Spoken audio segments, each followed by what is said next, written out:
नमस्कार विद्यार्थियों। आज हम भौतिक भूगोल बीए पार्ट प्रथम वर्ष का जो प्रथम प्रश्न पत्र है उसके अंतर्गत पृथ्वी की उत्पत्ति से जो संबंधित जो परिकल्पनाएं हैं, जो सिद्धांत है, उसके अंतर्गत हम पढ़ रहे थे। और उसमें जो है आज हम बहुत ही महत्वपूर्ण जो सिद्धांत या परिकल्पना है उनमें जेम्स जीन्स और जेफरीज की जो ज्वारीय परिकल्पना है उसके बारे में पढ़ेंगे कि उसके द्वारा जो है पृथ्वी जो और विभिन्न जो ग्रह हैं उनका निर्माण किस प्रकार से हुआ है। तो इन सभी के बारे में आज हम उनकी जो ज्वारीय परिकल्पना है उसके बारे में पढ़ेंगे।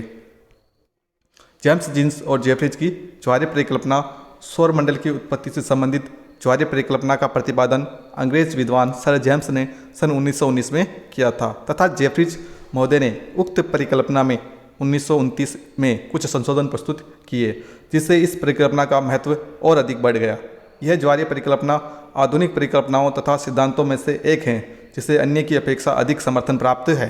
अपनी संकल्पना की पुष्टि के लिए जेम्स जीन्स ने कुछ तथ्यों को स्वयं मानकर चले थे। उन्होंने कुछ तथ्य स्वयं माने थे और जिसके आधार पर उन्होंने अपनी परिकल्पना का जो है प्रतिपादन किया था। कौन कौन से तथ्य माने थे वो अपन आगे देखते हैं। इस प्रकार ज्वारीय परिकल्पना का प्रतिपादन जो है कुछ कल्पित तथ्यों पर आधारित था। उसमें पहला जो कल्पित तथ्य था, सौर मंडल का निर्माण सूर्य तथा एक अन्य तारे के सहयोग से हुआ है। ये उसकी पहली कल्पना थी, जिसके अंतर्गत उन्होंने माना था कि सौर मंडल का जो निर्माण है वो सूर्य और एक जो अन्य साथी तारा है उसके सहयोग से हुआ है। प्रारंभ में सूर्य गैस का एक बहुत बड़ा गोला था। उन्होंने माना कि प्रारंभ में सूर्य क्या था, बहुत बड़ा गैस का गोला था। ये उसकी दूसरी मान्यता थी। तीसरी मान्यता थी सूर्य के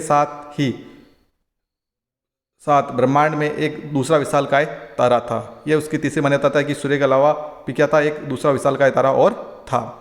चौथी मान्यता थी सूर्य अपनी जगह स्थिर था तथा अपनी जगह पर ही घूम रहा था।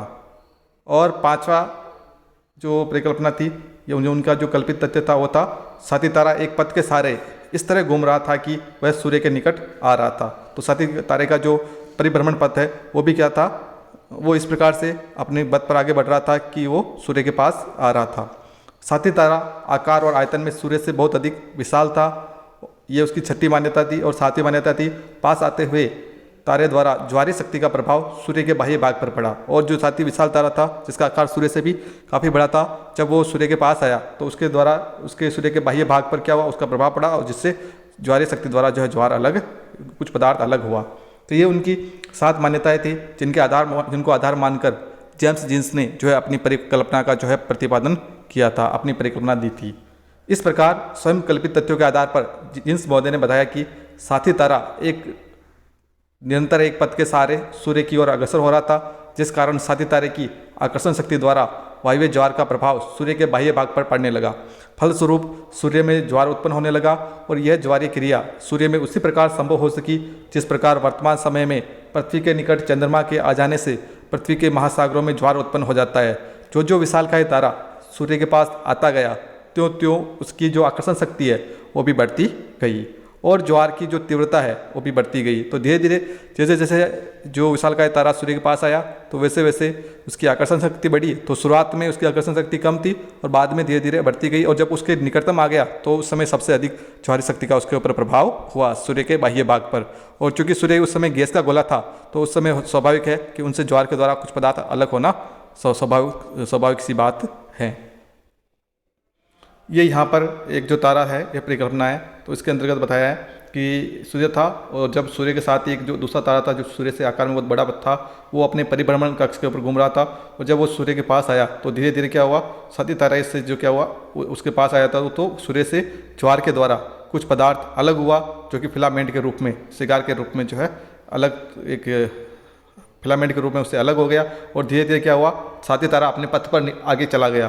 परंतु वो जो सूर्य से निकला जो पदार्थ था वो क्या हुआ, सूर्य के गुरुत्वाकर्षण में आने के कारण सूर्य के चारों ओर चक्कर लगाने लगा, जिससे ही जो है उपग्रह का निर्माण हुआ है, उपग्रह और ग्रहों का निर्माण हुआ है।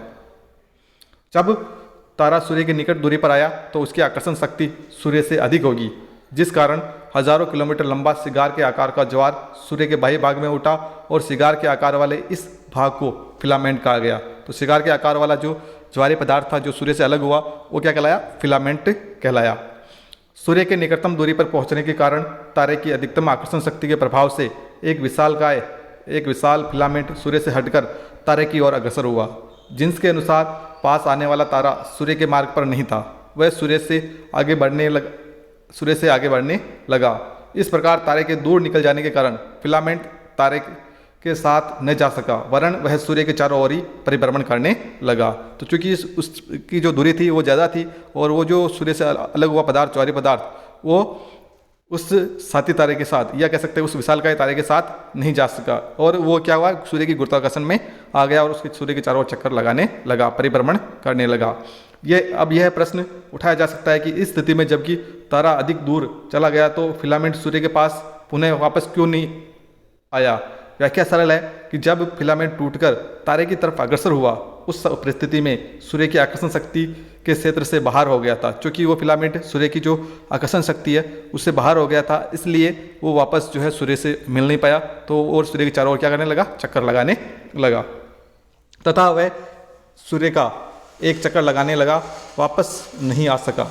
कुछ समय पश्चात साथी तारा सूर्य से इतना दूर चला गया कि पुनः कोई वायवीय भाग फिलामेंट सूर्य से अलग नहीं हो सका, और आगे चलकर सूर्य से निकला हुआ ज्वारीय पदार्थ सिगार के आकार में अधिक लंबा हो गया, जिसका मध्य भाग अधिक मोटा या चौड़ा तथा दोनों किनारे वाले जो भाग थे वो अत्यधिक पतले थे। किनारों के पतला होने का मुख्य कारण साथी तारा तथा सूर्य की आकर्षण शक्ति का प्रभाव ही माना जाता है। क्यों, जैसे ही शुरुआत के अंदर का जो तारा था, जो कि विशाल तारा सूर्य के से दूर था, तो पहले सूर्य से कुछ पदार्थ को आकर्षण किया, जब वो इसके समीप आया तो उसके कारण अत्यधिक मात्रा में पदार्थ आकर्षित हुआ, ज्वार उत्पन्न हुआ, और फिर जब वो वापस उससे दूर चला गया तो धीरे धीरे क्या हो गया, धीरे धीरे वापस ज्वार की या जो गुरुत्वाकर्षण शक्ति है वो कम होती हुई, तो उससे जो ज्वारीय पदार्थ है वो धीरे धीरे वापस कम निकलने लगा, और इसी कारण से जो सूर्य से ज्वारीय पदार्थ अलग हुआ वो एक सिगार के आकार में या फिलामेंट के जो आकार में था, जो है किनारों से पतला और बीच में मोटा भाग, तो उसका निर्माण हुआ। फिलामेंट की में गति और परिभ्रमण का आविर्भाव दूर होते हुए तारे की गुरुत्वाकर्षण शक्ति के खिंचाव के कारण हुआ, और धीरे धीरे क्या हुआ, फिलामेंट जब जो तारा था वो विशालकाय तारा जब अपने परिभ्रमण पथ पर आगे चला गया तो उसके कारण से जो है उसके गुरुत्वाकर्षण शक्ति से खिंचाव उत्पन्न हुआ, और फिलामेंट में जिससे क्या हो गया, परिभ्रमण शक्ति का जो कह सकते हैं उसका निर्माण हो गया। धीरे धीरे वो क्या हुआ, अपने अक्ष पर घूमने लगा। फिलामेंट से ग्रहों की उत्पत्ति सूर्य से अलगाव के बाद फिलामेंट शीतल होने लगा, और फिलामेंट से जब क्या हुआ, धीरे धीरे ग्रहों की उत्पत्ति हुई, सूर्य से अलग होने के बाद धीरे धीरे फिलामेंट शीतल होने लगा, तो उसके कारण धीरे धीरे क्या हो गया, और फिलामेंट के अलग अलग टुकड़े हो गए, जिससे विभिन्न ग्रहों का निर्माण हुआ है। ये जो फिलामेंट है सिगार के आकार का, और वर्तमान में जब हम देखते हैं तो इस परिकल्पना के अनुसार जो ग्रह हैं उनमें एक क्रम पाया जाता है कि बीच के अंदर जो ग्रह हैं उनका आकार बड़ा है, और किनारों की ओर जो आकार ग्रह हैं उनका आकार छोटा होता जाता है। अर्थात ये जो फिलामेंट था जो सिगार के आकार का, उससे ही ग्रहों की उत्पत्ति हुई है, जिसके कारण आकार में संकुचन प्रारंभ हो गया, और इस संकुचन के कारण फिलामेंट कई टुकड़ों में टूट गया तथा प्रत्येक भाग घनीभूत होकर ग्रह के रूप में बदल गया, और इसी फिलामेंट से टूटने से जो है ग्रहों का निर्माण हुआ है। इस क्रिया से फिलामेंट से 9 ग्रहों की रचना संभव हुई। इसी प्रक्रिया के अनुसार सूर्य की आकर्षण शक्ति के प्रभाव से ग्रहों पर ज्वार उत्पन्न होने से उनके द्वारा कुछ पदार्थ अलग हो गए जो घनीभूत होकर उपग्रह बने। अब क्या हुआ, धीरे धीरे जो ग्रह बने थे, ग्रहों के ऊपर जो है सूर्य की गुरुत्वाकर्षण शक्ति के कारण ग्रहों से भी कुछ पदार्थ अलग हुआ, जिनसे कि इसका निर्माण हुआ है, उपग्रहों का निर्माण हुआ है। अब यह प्रश्न उठता है कि ग्रह से उपग्रह बनने का क्रम कब तक चलता रहा। जब तक ग्रहों से निकलने वाले ज्वारीय पदार्थ बड़े आकार वाले थे तथा उनकी केंद्रीय आकर्षण शक्ति अधिक थी, तब तक उपग्रह बनते रहे। तो जब तक कह सकते हैं कि ग्रहों से जो है ज्वारीय पदार्थ अलग होता रहा, और तो अब तक तो क्या हुआ, बड़ी मात्रा में, जब ग्रहों से बड़ी मात्रा में ज्वारीय पदार्थ अलग होता रहा तब तक तो क्या हो गया, उनसे उपग्रह का निर्माण होता रहा। परंतु जैसे ही उससे कम मात्रा में जो है ज्वारीय पदार्थ अलग हुआ, धीरे धीरे उसकी मात्रा कम होती गई, क्योंकि वो ठंडे होते गए, वैसे वैसे फिर बाद में जो है उनसे कम मात्रा में अलग हुए, और धीरे धीरे क्या हुआ, उपग्रह बनना बंद हो गए। परंतु उनका आकार इतना छोटा होने लगा कि उनके केंद्र आकर्षण शक्ति उन्हें संगठित रखने में असमर्थ हो गई, तब उपग्रहों की रचना समाप्त हो गई। इस प्रकार ग्रहों के उपग्रहों की संख्या ग्रहों के आकार के अनुसार निश्चित हुई। इस परिकल्पना द्वारा पृथ्वी की उत्पत्ति के साथ सौरमंडल की अनेक समस्याएं भी हल सी प्रतीत होती है। पहली जो परिकल्पना है, इसको जो इसके पक्ष में तर्क है, जेम्स जीन्स ने बताया था, वो है ग्रहों का क्रम एवं आकार। ग्रहों का क्रम एवं आकार जो था वो वर्तमान में किस प्रकार से है और इस परिकल्पना के द्वारा भी किस प्रकार से हुआ है वो उसको सिद्ध करती है। सूर्य से निश्चित ज्वारीय फिलामेंट बीच में चौड़ा और किनारों की तरफ पतला था। इस प्रकार फिलामेंट के टूटने से ग्रहों का निर्माण हुआ है, तो बड़े ग्रह बीच में और छोटे छोटे ग्रह किनारों की ओर बने। ग्रहों का यह क्रम वर्तमान में भी सौरमंडल में देखने को मिलता है कि बीच में बड़े ग्रह बृहस्पति के रूप में और किनारे के ऊपर जो है जैसे जैसे अपन किनारे की ओर जाएंगे तो इधर आपका यम और दूसरी तरफ जो आपका बुध ग्रह वो सबसे छोटे आपको मिलेंगे। उपग्रहों का क्रम भी इस परिकल्पना के अनुसार ग्रहों के उपग्रहों का निर्माण ग्रहों से निकले हुए ज्वारीय पदार्थ से उसी प्रकार हुआ है जिस प्रकार सूर्य से निकले हुए ज्वारीय पदार्थ से ग्रहों की रचना हुई है। और उपग्रहों का जो क्रम भी है वो भी इसी प्रकार से है कि जिस प्रकार से ग्रहों का निर्माण हुआ था कि जो सूर्य था उससे ज्वारीय पदार्थ निकला, उससे ग्रहों का निर्माण हुआ है। उसी प्रकार से उपग्रह से जो ज्वारीय पदार्थ निकला उससे जो है किसका निर्माण हुआ है, उपग्रहों का निर्माण हुआ है। इस प्रकार ग्रहों के उपग्रहों का भी वही क्रम है जो कि ग्रहों का एक ग्रह की यदि कई उपग्रह हैं तो सबसे बड़ा उपग्रह बीच में तथा सबसे छोटा उपग्रह किनारों में पाया जाता है। अब यही नियम उनके ऊपर भी लागू होता है उपग्रहों के ऊपर कि उपग्रहों से जो ज्वारीय पदार्थ अलग निकला फिलामेंट के रूप में, उससे भी क्या होता है कि उन उपग्रहों के बीच में जो उपग्रह हैं उनमें जो बड़ा उपग्रह है वो बीच में होगा और जो छोटे छोटे उपग्रह है वो दोनों किनारों की ओर होते हैं। तीसरी जो इसके पक्ष में तर्क है, उपग्रहों की रचना तथा आकार। इस ज्वारीय परिकल्पना के अनुसार बड़े ग्रह ब्रह्मांड में अधिक समय तक गैस के रूप में रहे होंगे क्योंकि उनका आकार की विशालता के कारण उनके शीतल होने में अधिक समय लगा होगा और इस कारण बड़े ग्रहों के उपग्रह अधिक संख्या में बने। परंतु यह अपेक्षाकृत यह छोटे आकार वाले थे और मध्यम आकार वाले ग्रहों से कम संख्या में उपग्रह बने। तो इस प्रकार से जो ग्रह बड़े आकार के थे चूँकि उनका लंबे समय तक वो शीतल होते रहे तो उनसे जो उपग्रह है उनकी बनने की जो प्रक्रिया है वो भी क्या है, लंबे समय तक चलती रही, जिससे कारण वहाँ पर जो है अधिक उपग्रह उनका निर्माण हुआ है। परंतु इनका आकार बड़ा किनारे वाले ग्रह आकार में छोटे होने के कारण शीघ्र शीतल हो गए, परिणाम स्वरूप उनमें गुरुत्व की रचना नहीं हो पाई।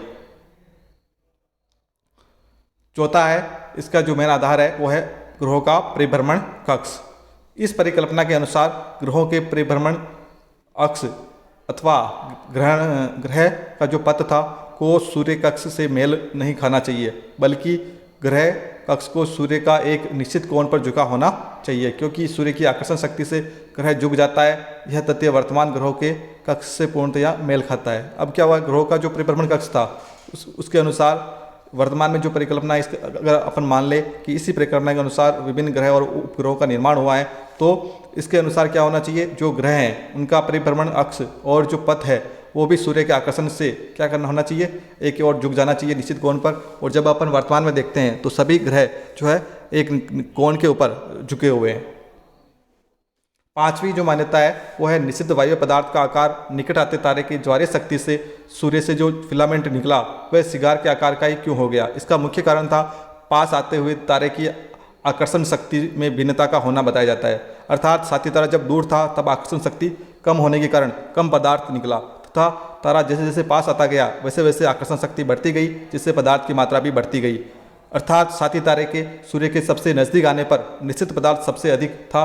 पुनः साथी तारा अपने मार्ग पर आगे निकला तो आकर्षण शक्ति धीरे धीरे कम होने लगी और निश्चित पदार्थ भी क्या हुआ, कम होने लग गया। तो इस प्रकार से उसका जो आकार था वो एक सिगार के आकार में ज्वार अलग हुआ। जेफरीज महोदय ने जो जेम्स लिंस की जो परिकल्पना थी उसमें कुछ संशोधन प्रस्तुत किए, जिसके कारण उनकी जो परिकल्पना है वो और अधिक महत्वपूर्ण हो गई। तो उन्होंने क्या संशोधन प्रस्तुत किए, देखते हैं कि उन्होंने जिन्स महोदय की परिकल्पना में क्या संशोधन प्रस्तुत किया, क्या क्या उनकी कमियां थी जिनको उन्होंने दूर करने का प्रयास किया। जेफरीज महोदय द्वारा ज्वारीय परिकल्पना में संशोधन जो है उन्होंने किया, जेम्स लिंस की जो परिकल्पना थी उसमें उन्होंने संशोधन किया। उनके अनुसार दो तारों सूर्य तथा पास आता हुआ तारा के अलावा एक और तारा था जिसे उन्होंने सूर्य का साथी तारा बताया। उन्होंने बताया कि पास आते हुए तारे तथा साथी तारे में जोरदार टक्कर हुई, जिससे कुछ भाग बिखर कर आकाश में फैल गया। जेफरीज के इस संशोधन के मानने पर ग्रहों के परिभ्रमण संबंधी अनेक कठिनाइयाँ सरल हो जाती है। लघु ग्रह तथा उपग्रह घनीभवन जो है मंद क्रिया से हुआ, उसके कारण से फलस्वरूप जो है धीमी गति से जो है उनके कारण क्या हुआ, जेफरीज के अनुसार इसमें संशोधन मानने पर ग्रहों के परिभ्रमण संबंधी अनेक कठिनाइयाँ सरल हो जाती है। लघु ग्रह और तथा उपग्रह घनीभवन की मंद क्रिया के फलस्वरूप नहीं बने, वरन आंशिक रूप से ठोस होने और तरल होने के कारण शीघ्र निर्मित हो गए। और क्योंकि उन्होंने माना कि ये जो क्या हुआ, ग्रह और जो उपग्रह थे उनकी जो प्रक्रिया थी, इसके अनुसार जेफरीज के अनुसार वो क्या हुआ, धीमी गति से या धीरे धीरे ठंडे होने से या ठोस होने के रूप में वो ग्रह और उपग्रहों का निर्माण नहीं हुआ है, वरन क्या हो गया, बहुत तीव्र गति से जो है क्या हो गया, ग्रह और उपग्रहों का निर्माण हुआ है। तो ये जो उन्होंने माना था कि जो पदार्थ अंतरिक्ष में फैल गया था, ब्रह्मांड में फैल गया था, उस पदार्थ के शीघ्र जो है इकट्ठा होने से या घनीभवन होने के कारण ही उपग्रहों और ग्रहों का निर्माण हुआ। गैसों के विस्तार के फलस्वरूप शीतल होने और ऊपरी सतह से विकिरण द्वारा इन लघु ग्रह और उपग्रहों में शीघ्र ही तरल केंद्र का निर्माण हो गया। अब धीरे धीरे क्या हुआ, जैसे ही वो पदार्थ वो जो ग्रह थे उनमें धीरे धीरे शीतल होने लगे, तो धीरे धीरे क्या हुआ, उसकी ऊपरी सतह जो थी उससे क्या हुआ, लघु ग्रह जो थे और जो उपग्रह थे उनके विकिरण द्वारा जब ठंडे हुए तो गैस के जब ठंडा होती है तब वो किस में बदल जाती है, तरल रूप में। और वैसे ही लघु ग्रह और जो उपग्रह थे उनके अंदर के भी क्या हुआ, उनका जो केंद्र था वो एक तरल रूप में उसका निर्माण हो गया और तरल रूप में बदल गया। इस रूप में पृथ्वी तब तक शीतल होती गई जब तक कि वह पूर्ण रूप से तरल नहीं हो गई। इसके बाद विकिरण द्वारा उष्मा के ह्रास होने के कारण पृथ्वी के पदार्थ ठोस होने लगे और घनत्व के अनुसार उसमें विभिन्न मेखलाएं बन गई। और इस प्रकार से क्या हुआ, धीरे धीरे क्या हुआ, जब तक वो शीतल होती गई, तो जब शीतल हो गई तो एक बार वो पूर्ण रूप से गैसीय अवस्था से किस अवस्था में आ गई, तरल अवस्था में। और तरल अवस्था से फिर वापस धीरे धीरे विकिरण द्वारा जब ठंडी होती गई तो वो धीरे धीरे क्या हो गई, ठोस अवस्था में बदलने लगी। और उसके अनुसार धीरे धीरे पृथ्वी के अंतर्गत विभिन्न घनत्व की जो अलग अलग घनत्व की जो मेखलाएं हैं उनका निर्माण हुआ है। ये सभी घटनाएं शीघ्रता से अल्प समय में घटित हुई है। और उन्होंने माना था, जेफरीज ने, ये सभी जो घटनाएं थी वो काफ़ी तीव्र गति से काफ़ी अल्प समय के अंदर ही ये घटनाएं घटित हो गई थी। अब जेम्स जीन्स और जेफरीज की जो परिकल्पना है उसकी कुछ कमियां हैं, कुछ आलोचनाएं हैं, जिसके बारे में देख लेते हैं एक एक करके। लेविन का मत है कि अंतरिक्ष में तारे एक दूसरे से बहुत अधिक दूरी पर होते हैं, अतः उनमें आपस में टक्कर नहीं हो सकती या बहुत कम संभावना होती है। तो लेविन महोदय ने माना था कि जेफरीज ने जब बताया था कि सूर्य और उसके अलावा जो दो तारे थे, सती तारा और विशाल तारा, जब उनमें दोनों में टक्कर हुई थी तो टक्कर के कारण जो पदार्थ फैला था उससे ही जो है ग्रहों और उपग्रहों का निर्माण हुआ है। परंतु लेविन का मत है कि ब्रह्मांड के अंदर जो तारे हैं वो काफ़ी दूरी पर पाए जाते हैं, उनमें इस प्रकार की टक्कर की कोई संभावना नहीं है। तो ये उसकी एक आलोचना है। दूसरी आलोचना है, जिस विशाल तारे से ज्वारीय सिगार या फिलामेंट अलग हुआ वह पुनः कहाँ चला गया, इसका उत्तर नहीं पहले पता है कि जिस तारे से ज्वारीय सिगार या फिलामेंट अलग हुआ था वह तारा वापस कहाँ चला गया। तो इसका भी उत्तर भी जो है इस परिकल्पना के अंतर्गत नहीं मिलता है कि उस विशाल तारे का जो सिगार के आकार से फिलामेंट अलग हुआ था वो लास्ट में कहाँ चला गया और उसके बारे में कोई जानकारी उन्होंने नहीं बताई। तीसरी आलोचना है, सौरमंडल के ग्रहों के बीच की दूरियां बहुत अधिक है, जिन्हें प्रमाणित करने में यह परिकल्पना सफल नहीं हो पाती है कि सौरमंडल के जो भी ग्रह हैं उनके बीच की दूरियां काफ़ी ज़्यादा है। तो इस परिकल्पना के द्वारा बहुत अधिक दूरी के ऊपर विभिन्न ग्रहों का बनना संभव नहीं है। पेरेस्की के अनुसार इतनी दूरियां इस परिकल्पना के अनुसार संभव नहीं है। उदाहरणार्थ बृहस्पति और वरुण की सूर्य से दूरियाँ सूर्य के व्यास से क्रमशः 500 से 3200 गुनी है। तो इतनी अधिक दूरियों के ऊपर जो ग्रह उपग्रह हैं उनका निर्माण नहीं हो सकता, वो पदार्थ जो है ब्रह्मांड में फैल जाता। चौथी कमी है, सूर्य से निकले हुए पदार्थों का घनीभवन किस प्रकार हुआ है, इसका उल्लेख इस परिकल्पना में नहीं मिलता है कि जो सूर्य से जो पदार्थ अलग हुआ है या जो साथी तारा था उससे जो पदार्थ अलग हुआ था उनका वापस घनीभवन वो इकट्ठा किस प्रकार से हुआ है, उनसे ग्रहों का निर्माण कैसे हुआ है, वो उसके बारे में भी इस परिकल्पना में जानकारी नहीं मिलती है। पांचवी जो आलोचना थी वो थी ग्रहों में अधिक कोणीय संवेग है, जो कि इस परिकल्पना के अनुकूल नहीं है। जो वर्तमान में देखा जाने पर पता चलता है कि जो 98% जो कोणीय संवेग है वो ग्रहों के अंतर्गत है, जबकि इस परिकल्पना के अनुसार उतना ग्रहों के अंतर्गत कोणीय संवेग नहीं होना चाहिए था। सूर्य के अनुसार सूर्य के धरातल पर ज्वार तभी उठ सकता है जब सूर्य के अंदर का भाग तापमान कई लाख डिग्री सेल्सियस अधिक हो। ऐसी अवस्था में ज्वारीय पदार्थ ग्रहों के रूप में घनीभवन होने के बजाय आकाश में फैल जाएगा। और एक ये भी इसकी कमी थी कि अगर सूर्य के ऊपर ज्वार तभी उठ सकता है जब वो क्या हो, अंदर से तापमान बहुत ज़्यादा हो, गैसीय अवस्था में हो। और जब गैसीय अवस्था में होगा तो जब उसके द्वारा ज्वार उत्पन्न होगा उसके ऊपर, तो जो ग्रहों के रूप में जो पदार्थ था वो इकट्ठा नहीं होना चाहिए था। वो पदार्थ क्या होना चाहिए था, सूर्य से अलग होते ही पूरे ब्रह्मांड में फैल जाता। तो वो फैल नहीं पाया, वो इकट्ठा नहीं हो पाता। ये भी एक उसकी एक कमी है। तो धन्यवाद। आशा है आपको जेम्स जीन्स और जेफरीज की जो ज्वारीय परिकल्पना है उसके बारे में समझ आया होगा। और भी कोई क्वेरी है तो बताना।